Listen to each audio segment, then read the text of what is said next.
Assalamualaikum warahmatullahi wabarakatuh. Innal hamdalillah nahmaduhu wa nasta'inuhu wa nastaghfiruh wa na'udzu billahi min shururi anfusina wa min sayyiati a'malina. من يهده الله فلا مضل له ومن يضلل فلا هادي له أشهد أن لا إله إلا الله وحده لا شريك له وأشهد أن محمدا عبده ورسوله يا أيها الذين آمنوا اتقوا الله حق تقاته ولا تموتن إلا وأنتم مسلمون يا أيها الناس اتقوا ربكم الذي خلقكم من نفس واحدة وخلق منها زوجها وبث منهما رجالا كثيرا ونساء واتقوا الله الذي تساءلون به والأرحام إن الله كان عليكم رقيبا يا أيها الذين آمنوا اتقوا الله وقولوا قولا سديدا يصلح لكم أعمالكم ويغفر لكم ذنوبكم ومن يطع الله ورسوله فقد فاز فوزا عظيما أما بعد فإن أصدق الحديث كتاب الله وخير الهدي هدي محمد صلى الله عليه وسلم وشر الأمور محدثاتها فإن كل محدثة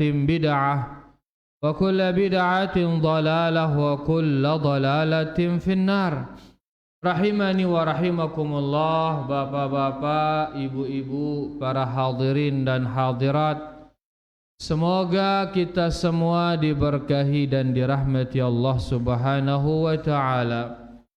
Alhamdulillah, segala puji bagi Allah Subhanahu wa taala atas limpahan karunia dan nikmatnya. Alhamdulillah, salawat dan salam untuk Nabi kita Nabi Muhammad sallallahu alaihi wasallam. Rahimani wa rahimakumullah, pada kesempatan kali ini insyaallah kita akan melanjutkan membaca kitab Riyadhus Shalihin yang disusunkan kita oleh Al-Imam An-Nawawi rahimahullahu taala. Dan sekarang kita di bab yang kelima, yaitu beliau rahimahullahu taala mengatakan babu al-muraqabati, bab tentang al-muraqabah, bab tentang al-muraqabah. Apa itu al-muraqabah? Dikatakan di sini muraqabah adalah dawamu ilmika bi anna Allah la yakhfa alaihi syai'un min amrika. Muraqabah adalah engkau senantiasa mengetahui, bahwasanya Allah tidak ada yang sembunyi darinya sesuatu pun dari urusanmu. Muraqabah adalah engkau senantiasa mengetahui bahwasanya Allah tidak ada yang sembunyi darinya sesuatu pun dari urusanmu atau dari perkaramu. Niki kurang lebih definisi daripada muraqabah. Kalau dari segi bahasa, muraqabah bahasa kita yaitu selalu merasa diawasi oleh Allah. Muraqabah yakni selalu merasa diawasi oleh Allah. Yakni senantiasa dia mengetahui senantiasa dia meyakini, senantiasa dia menyadari bahwasanya Allah Subhanahu wa taala selalu mengawasi gerak-geriknya. Sebagaimana seseorang mungkin kalau dia mengetahui dirinya diawasi oleh CCTV, misal kamera pengintip, kamera ngawasin dia kiri kanan kamera. Kira-kira apa yang akan dia lakukan? Tentu dia tidak akan berani melanggar aturan yang ada di tempat itu. Kenapa? Karena ada kamera ngawasin dia. Kita makin mana selalu arak kamera lengan nyonyahno. Zaujah masang itu kamera seret bembe taning ngano gitana dang itu. Kira-kira ini tengedah dengan Nina ini. Terani beke. Kenapa? Karena itu aturannya dia itu. Ya. Nah, di sini juga demikian, muraqabah yaitu merasa diawasi. Seseorang misalkan kerja di sebuah kantor, dia dipasangkan kamera sama bosnya. Sehingga bosnya terus mengawasi dia dari kamera itu. Maka otomatis dia tidak akan berani melanggar aturan bosnya. Ya, nggak berani dia melanggar aturan. Nah, di sini Allah Subhanahu wa taala mengutus nabi kepada kita untuk mengabarkan kepada kita bahwasanya kita ini selalu diawasi oleh Allah. Gerak-gerik kita diawasi oleh Allah. Tidak ada sesuatu pun yang luput tentang kita dari Allah Subhanahu wa taala. Sehingga seseorang yang selalu merasa diawasi oleh Allah, otomatis dia tidak akan berani melanggar aturan Allah Subhanahu wa taala. Ini kurang lebih makna daripada muraqabah. Dan di bab ini dituliskan kita beberapa ayat. Di antaranya pertama, qala Allah Ta'ala, Allah Subhanahu wa taala berfirman, "Alladzi yaraka hina taqum wa taqallubaka fis sajidin." Dialah Allah yang melihatmu di saat engkau berdiri salat, dan Dia pula yang melihatmu di saat engkau bersujud kepadanya. Jadi ibadah kita sesembunyinya ibadah kita dilihat oleh Allah. Di tengah malam kita tahajud, kita berdiri di kegelapan malam, ya, kamar yang gelap, di luar juga gelap. Bahkan mungkin istri kita nggak tahu kalau kita sedang berdiri sholat. Di saat itu Allah Subhanahu wa taala melihat kita sedang berdiri, melihat kita sedang ruku, dan melihat kita sedang sujud. Kemudian di ayat setelahnya Allah berfirman, wa huwa ma'akum ainama kuntum. Dan Allah bersama kalian dimanapun kalian berada. Ya, dan di mana ayat ini maksudnya adalah kebersamaan yang umum. Allah bersama kita, semua kita ini, yaitu kebersamaannya yang umum. Karena ada di sana ma'iyah yang dia itu artinya adalah ma'iyah khassah, kebersamaan yang khusus. Ada kebersamaan yang umum, ada kebersamaan yang khusus. Kebersamaan yang umum yaitu Allah bersama seluruh makhluknya. Entah dia beriman maupun dia kafir, entah dia bertauhid maupun dia syirik, entah dia orang yang taat maupun orang yang fasik, semuanya dibersamai oleh Allah Subhanahu wa taala. Bersama apa? Bersama dengan ilmu Allah Subhanahu wa taala. Wa huwa ma'akum aina ma kuntum, ini maksudnya kebersamaan yang umum, yaitu dibersamai dia dengan ilmu Allah Subhanahu wa taala. Dalam arti dia tahu dia sedang ngapain pun ditahu dia oleh Allah Subhanahu wa taala. Ada di ayat yang mengatakan Allah bersama dia, yang maksudnya adalah kebersamaan khusus. Misalkan di saat Nabi SAW berkata kepada Abu Bakar, la tahzan innallaha ma'ana. Hai Abu Bakar, enggak usah engkau takut, enggak usah engkau sedih, sesungguhnya Allah bersama kita. Nah, ini namanya kebersamaan yang khusus, yaitu Allah bersama orang-orang yang beriman. Kebersamaan yang khusus ini artinya adalah Allah akan menolong mereka. Allah akan menjaga mereka. Kebersamaan khusus yang artinya menolong, yang artinya menjaga. Ya, sebagaimana juga ucapan Nabi Musa di saat dia dikejar oleh Firaun. Kemudian kaumnya Nabi Musa mengatakan, "Kah di depan kita lautan, di belakang kita Firaun ini, sudah kita di."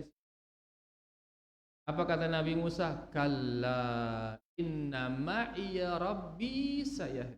Sekali-kali tidak. Kata Nabi Musa, "Inna ma'iya." Sesungguhnya bersama saya Rabbi, yaitu Allah. Bersama saya Allah. Fa innahu sayahdin, dia akan ngasih kita petunjuk, Allah Subhanahu wa taala. Di sini kebersamaan umum atau kebersamaan khusus? Kebersamaan khusus. Kebersamaan khusus artinya apa? Akan menolongnya, akan membantunya, akan memenangkannya. Adapun kebersamaan umum maksudnya yaitu mengetahui semua kondisinya. Sehingga orang yang mengerjakan ketaatan ditahu oleh Allah karena Allah bersamanya. Orang yang mengerjakan kemaksiatan ditahu oleh Allah karena Allah bersamanya. Kebersamaan yang umum. Bersamaan yang umum artinya ilmu Allah bersamanya. Kebersamaan yang khusus maksudnya bantuan Allah bersamanya. Adapun zat Allah di mana dia? Di atas arasy-Nya. Ar-Rahman 'alal arsy istawa. Jadi wa huwa ma'akum, dialah Allah yang selalu bersama kalian ainama kuntum, dimanapun kalian berada, yaitu kebersamaan yang umum dan maksudnya adalah ilmu Allah selalu bersama kita. Jelas niki maksudnya?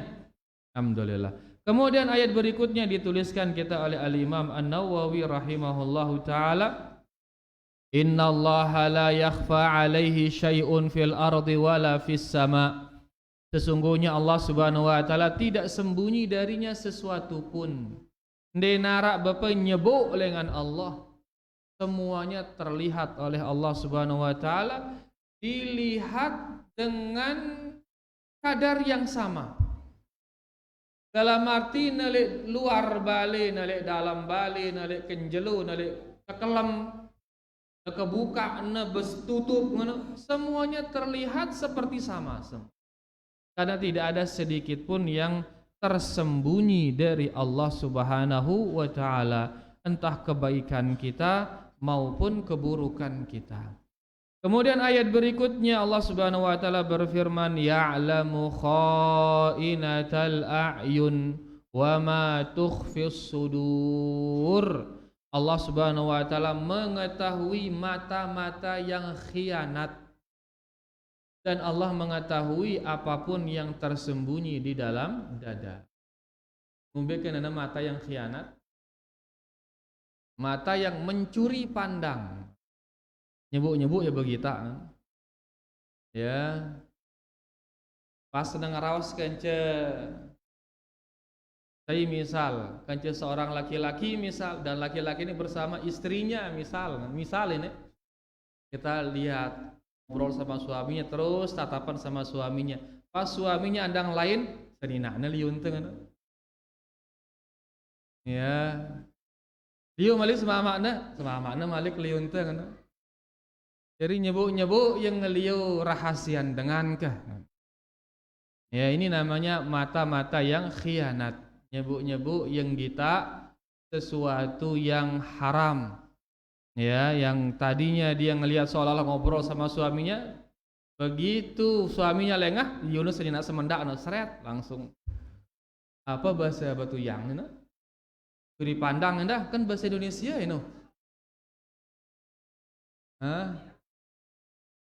Mun bahasa baginya ke melirik ngana-ngana. Nyerep pedang ngana. Oh nyerep mata. Lu ya nyerep ngencep. Oh ngincel, kadang ngencep, cahaya nu ngencep, ngincel ya. Mau nyeriri apa nyeriri? Ya masih oke. Cara tena nyeriri. Nah, itu curi pandang. Ya. Jadi di saat orang lengah dia melihat sesuatu yang seharusnya tidak dia lihat. Dan beliau mengatakan, Al-Imam An-Nawawi mengatakan wal ayatu fil babi katsiratun ma'lumah, dan ayat di bab ini banyak sekali. Menunjukkan banyak di dalam Al-Qur'an ayat-ayat yang menunjukkan bahwasanya Allah senantiasa mengawasi kita. Ya, Allah senantiasa mengontrol hambanya sehingga tidak ada sedikit pun sesuatu yang luput dari Allah Subhanahu wa taala. Seorang mukmin yang merasakan itu, itulah yang dinamakan dengan muraqabah. Ya, dia merasa selalu diawasi oleh Allah Subhanahu wa taala. Adapun hadis wa ammal ahadis, kata beliau, fal awwal, maka hadis yang pertama dalam bab ini an Umar bin Al-Khattab radhiyallahu anhu qala, dari Umar ibn Al-Khattab, semoga Allah meridainya. Ini hadis yang panjang yang kita kenal dengan hadis Jibril. Ya, di sini dijadikan dalil yaitu hadis Jibril yang panjang nih. Kita akan berusaha membacanya secara singkat. Ya, mudah-mudahan kita bisa ambil faedah nanti dari membaca hadis Jibril niki. Hadis Jibril ya yang dikatakan oleh para ulama sebagai ummul ahadits, dialah induknya seluruh hadis. Kalau Al-Qur'an apa induknya? Al-Fatihah. Al-Fatihah itu induknya Al-Qur'an. Adapun induknya hadis, ini hadis Jibril, dialah induknya hadis. Dalam arti Al-Fatihah induknya Al-Qur'an, yaitu semua Al-Qur'an itu intisarinya adalah Al-Fatihah. Hadis-hadis, semua hadis-hadis intisarinya apa? Hadis Jibril. Ya, apalagi nanti di akhir hadis Nabi kita sallallahu alaihi wasallam mengatakan innahu Jibril atakum yu'allimukum amra dinikum. Yang datang itu adalah Jibril mengajarkan kalian perkara agama kalian. Berarti semua agama itu terkandung di dalam hadis Jibril ini. Makanya dinamakan dia Ummul Ahadits. Hadis Jibril adalah induknya seluruh hadis. Nah, Umar bin Khattab bercerita di sini, bainama nahnu julusun inda Rasulillah sallallahu alaihi wasallam. Di saat kami sedang duduk bersama Rasul sallallahu alaihi wasallam. Siapa yang duduk ini? Para sahabat duduk di hadapan Rasul sallallahu alaihi wasallam. Ini menunjukkan keutamaan majelis ilmu. Menunjukkan Nabi keutamaan majelis ilmu, di mana seperti itulah kebiasaan para sahabat. Ya, para sahabat selalu yatadarasul kitab was sunnah. Mereka selalu bermudarasah Al-Qur'an dan hadis. Menuntut ilmu terus dari Rasul sallallahu alaihi wasallam, dan itulah yang menjadikan agama ini tegak. Ada dikatakan anna dina la yaqumu illa bit-ta'limi wat ta'allum. Karena agama ini tidak akan tegak melainkan dengan mengajarkan dan belajar. Hanya dengan itu agama ini tegak. Kita ajarkan orang agama atau kita belajar agama. Agama nggak bisa tegak dengan merenung-merenung, menghayal-menghayal, mainkan akal, nggak bisa. Ya, agama ini tegak dengan belajar dan mengajarkannya. Agama nggak bisa tegak dengan ribut-ribut di jalan, nongkrong-nongkrong, kumpul-kumpul, rurong macet, nggak bisa agama tegak dengan itu. Agama tegak itu dengan belajar dan mengajarkan ilmu. Makanya para sahabat itu terus yang mereka kerjakan bersama Rasulullah sallallahu alaihi wasallam sehingga agama ini tegak di zaman Rasul sallallahu alaihi wasallam dan para sahabatnya. Nah, Umar Ibn Khattab mengatakan di saat kami duduk-duduk bersama Rasul sallallahu alaihi wasallam, "Dzata yaumin ittala'a 'alaina rajulun syadidu bayadith thiyab, syadidu sawadi sya'ri." Di saat kami duduk-duduk tiba-tiba muncul seseorang yang bajunya sangat putih. Kemudian rambutnya sangat hitam, itu bersih rambutnya. La yura alaihi atharus safar, tidak nampak padanya bekas safar. Bajunya bersih, rambutnya bersih. Berarti ini dia bukan musafir orang ini. Karena kalau musafir pasti bajunya kotor kena debu. Pasti rambutnya juga kotor karena debu. Tapi ini bersih rambutnya, bajunya juga bersih. Berarti orang kota ini, orang dalam ini, orang Madinah ini. Tapi kata Umar, la ya'rifuhu minna ahad. Tapi kami di Madinah ini satu pun gak ada kenal dia orang ini. Berarti dia bukan orang Madinah, bukan pula orang musafir. Berarti bikelengan ini. Ini yang mengherankan. Dia bukan orang Madinah karena nggak ada yang kenal. Tapi dia juga bukan orang musafir karena bajunya bersih, rambutnya bersih, nggak ada bekas safar. Ya, berarti kan aneh ini. Mulai muncul keanehan. Kita ambil faedah di sini. Ini sekarang Jibril akan datang, ya, menyampaikan ilmu atau mengambil ilmu. Di antara faedah kata ulama kita ini menunjukkan hendaklah seseorang itu di saat mengajarkan ilmu atau belajar ilmu, hendaklah dia an yakuna husnal hay'ah. Hendaklah dia dalam penampilan yang indah, penampilan yang bersih. Marangone Jibril putih kelambina karena tidak ada kotoran, kemudian dinara kerepuk. Ya, berarti hendaklah di saat mengajarkan atau belajar hendaklah dalam kondisi apa? Penampilan yang indah. Mandi dulu ngono kah? Kita mandi kita ngone ini. Ada dengan bangkat langsung ketik ini. Ya langsung buka kelambi ya Bu Nuno. Masih bebekan ro ini. Mandi ro Bu. Oh panas, alhamdulillah. Mudah-mudahan saya beli pahala antum insyaallah. Ya. Makanya juga dulu para ulama kita, ya, kalau mereka ingin menyampaikan hadis arah dengan bekatuan, masalah fikih langsung sudah dijawab. Tapi begitu masalah hadis ditanyakan, ulah itu dulu. Ganti bajunya, kemudian jubah bersih, siwak dia, parfum, baru keluar, baru dia nyampaikan hadis. Menungkuna menjaga atau menghormati wahyu. Bukan hanya kepada Al-Quran, kepada hadis pun mereka juga hormati. Karena itu adalah wahyu. Pengagungan mereka terhadap wahyu itulah menjadikan ilmu mereka berkah, berkah ilmunya. Ya, sulit mereka mendapatkannya, tapi dihormati sama mereka sehingga berkah ilmunya. Dihormati Al-Quran itu, dihormati hadis itu, sehingga berkah ilmunya. Tak karena sekek muna perjalanan panjang ratusan kilometer mereka jalan kaki hanya untuk satu hadis, tapi berkah mendatangkan kebaikan yang baik. Ya, mereka amalkan hadis itu, mereka sampaikan hadis itu ribuan tahun masih hadis itu tersisa. Yang mereka cari itu. Cari dalam satu bulan, terus mereka sampaikan satu hadis itu, ngenteng sampai nengke hadis. Beberapa pahala ki ngalir kepada mereka ini. Ya, ribuan tahun dibaca oleh orang. Itu keberkahan itu. Ngono angkun mereka menghormati wahyu sehingga akhirnya ilmu mereka diberkahi oleh Allah Subhanahu wa taala.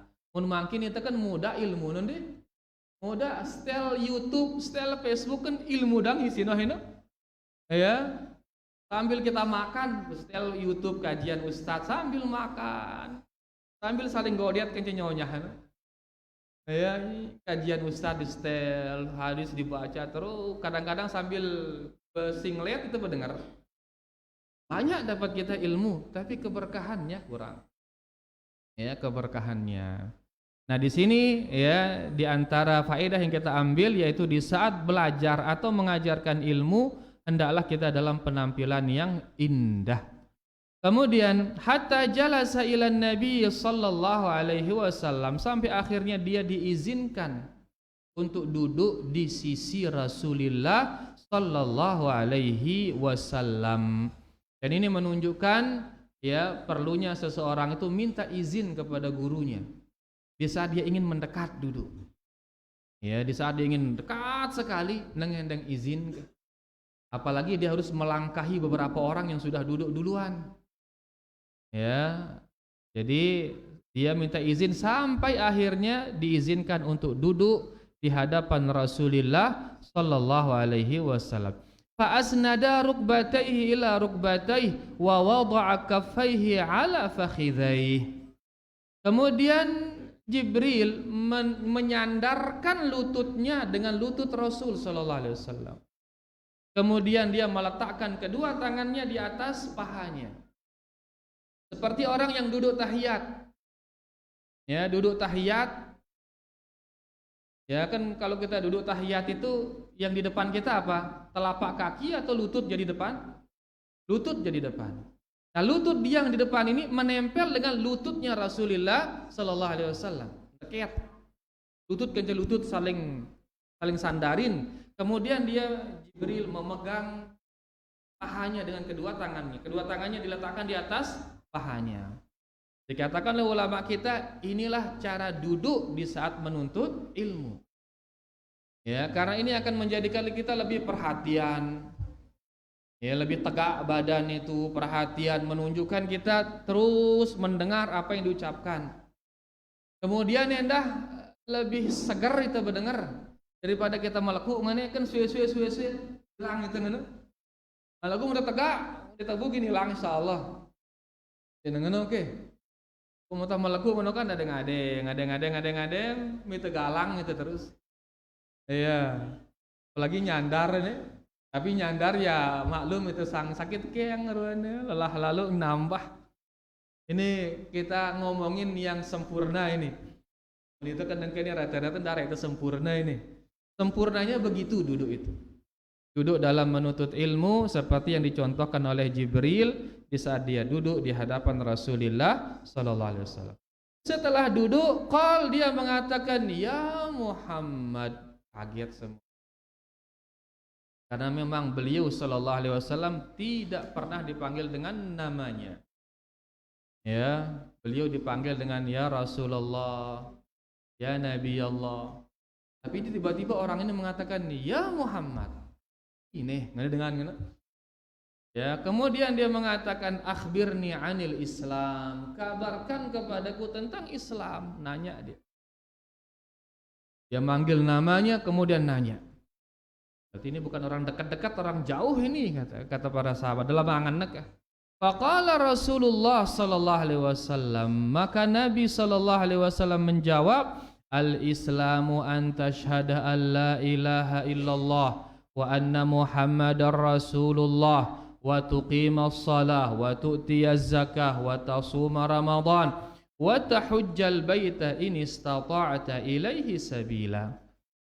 Maka Nabi kita sallallahu alaihi wasallam menjawab, Islam adalah engkau bersaksi bahwasanya tidak ada ilah yang berhak diibadahi melainkan hanya Allah dan Muhammad adalah utusan Allah. Kemudian engkau salat, engkau bayar zakat, engkau puasa dan engkau berhaji jikalau engkau mampu.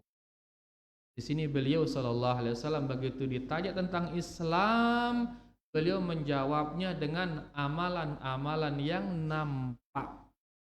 Amalan-amalan yang nampak, yang terlihat. Amalan-amalan zahir. Ya, karena di sini akan digabungkan nanti setelah Islam ditanya tentang iman. Iman dan Islam kalau dia digandeng maka beda maknanya. Tapi kalau cuma satu disebut maka Islam itu sudah mencakup iman. Kalau hanya iman disebut maka iman ini sudah mencakup Islam. Tapi di sini dua-duanya disebut Maka Islam itu adalah sesuatu yang nampak, iman adalah sesuatu yang tidak nampak. Kenapa dia tidak nampak? Karena di dalam hati. Nah, beliau sallallahu alaihi wasallam menjawab Islam itu tentang amalan-amalan yang nampak. Qal sadaqta. Orang ini lagi mengatakan, benar engkau, kata. Jadi kaget Malik sahabat. Sudah 3 keanehannya ini.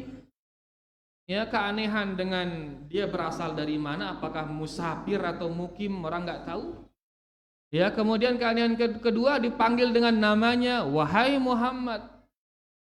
Kemudian keanehan yang ketiga, dia yang bertanya, tiba-tiba dia yang membenarkan. Ini dengan Malik. Ya bukan Tuhan kan yang kena ini. Berarti seolah-olah ini ya lebih tinggi dari Nabi nih, kata mereka. Siapa ini kok dia bilang engkau benar gitu. Makanya Umar mengatakan fa'ajibna lahu, kami heran kepada orang ini. Yas'aluhu wa yusaddiquhu, dia bertanya, tiba-tiba dia yang membenarkan. Qal fa akhbirni 'anil iman. Kemudian ya orang ini yang ternyata nanti malaikat Jibril, dia bertanya, kabarkan kepadaku ya Muhammad tentang iman. Qal iman adalah an tu'mina billah wa malaikatihi wa kutubihi wa rusulihi wal yaumil akhir wa tu'mina bil qadri khairihi wa syarri. Berarti berapa rukun iman ini? 6. Rukun Islam berapa tadi? 5. Rukun iman itu beliau artikan dengan sesuatu yang tersembunyi. Iman kepada Allah, kepada Rasulnya, dan seterusnya. Semuanya ada di mana? Dalam hati. Makanya agama kita ini dia memperhatikan hal yang zahir dan hal yang batin. Dua-duanya diperhatikan. Bukan hanya zahir saja, bukan, atau bukan hanya batin saja, bukan. Dua-duanya, zahirnya harus bagus, ya, batinnya juga harus bagus. Jangan sampai perbaiki dalam saja. Yang penting kan hati, kata, di luar aja alur kah? Ya, yang penting hati ente berjilbab, le luar aja dah kali berjilbab. Daripada luar berjilbab lagu hati ente berjilbab, yuk. Ya, yang penting hati ente berjenggot, ruana jemaah. Subhanallah. Jadi Islam ini, agama ini memperbaiki luar dan dalam. Bahkan mun bagus dalam de, otomatis gina bagus luar de endah. Buruk luar no menunjukkan buruknya dalam. Kan itu bau ngenangkah alur le luar ngene, yang penting le dalam ngene. Luar ini cerminan dari dalam. Ya, oleh karena agama kita menganjurkan kita memperbaiki dua-duanya, luar dan dalam. Ya, Islam ini amalan yang nampak, iman amalan yang tersembunyi. Malaikat Jibril mengatakan, sadaqta, engkau benar ya. Ini bagi para guru ini bisa diambil faedah.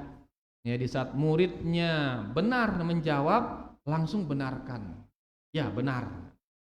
Jangan digantung mereka itu. Ya, sebagaimana di sini. Begitu jawabannya benar, sadaqta. Ya, begitu ada santri benar caranya berjawab, ahsanta, kita kasih tahu. Ya, jawabanmu benar, jawabanmu tepat, gitu. Agar dia tidak menggantung. Qal berikutnya, fa akhbirni anil ihsan. Nah, ini poinnya dalam hadis ini. Poin